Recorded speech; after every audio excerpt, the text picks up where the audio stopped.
generally, no good things come without great effort. So what are the trials one must go through to experience union with God while here on earth? That is what St. John of the Cross explains in Dark Night of the Soul. So for this mystical experience to happen, where the human soul is in union with God, the soul must first be perfected and purified. And it is this process of purification that St. John of the Cross calls the night. And there are two different kinds of nights, one preliminary to the other. The first night is the night of the sense. And this is where the soul is taken to a spiritual desert so that the soul is devoid of all spiritual pleasures it may get from acts of devotion, like prayer and meditation and whatnot. And so the soul is devoid of these pleasant feelings so that the soul learns to seek God, not for these pleasures, but for the soul's sake of pleasing God. And this first night of the sense, everyone can experience. But only a select few are called to endure the second night, which is the night of the Spirit. And in the second night of the Spirit, the will, the intellect, and other mental faculties are purified.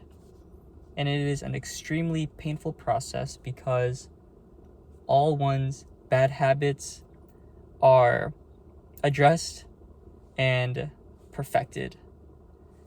And I imagine it's like the spiritual equivalent of a drug addict going through withdrawals. This night of the Spirit is painful, but it's necessary for the perfect God to be in union with the soul.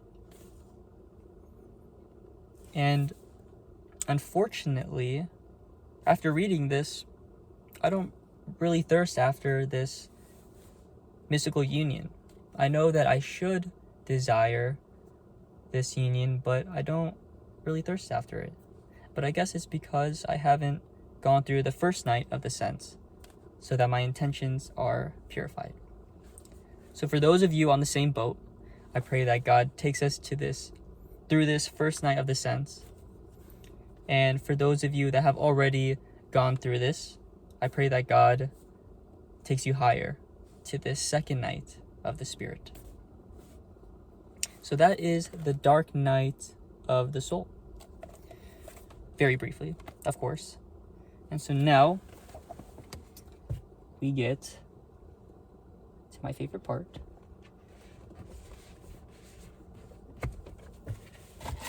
But we roll the dice and see what book I will read for June. E flat. I think we did E flat already. So reroll. C. Okay, we haven't done C yet.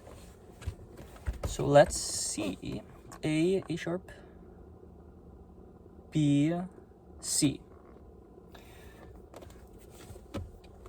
The dialogue of Saint Catherine of Siena. Let me try to get it out. So this sounds interesting. I hope it's like, I don't want to form expectations, because that's never a good thing to do. But I'm a big fan of the dialogues of Plato, so hopefully it's something like that. I don't know.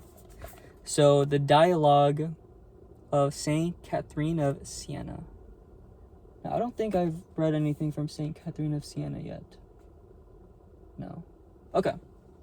So I'm very excited to read another work by a saint.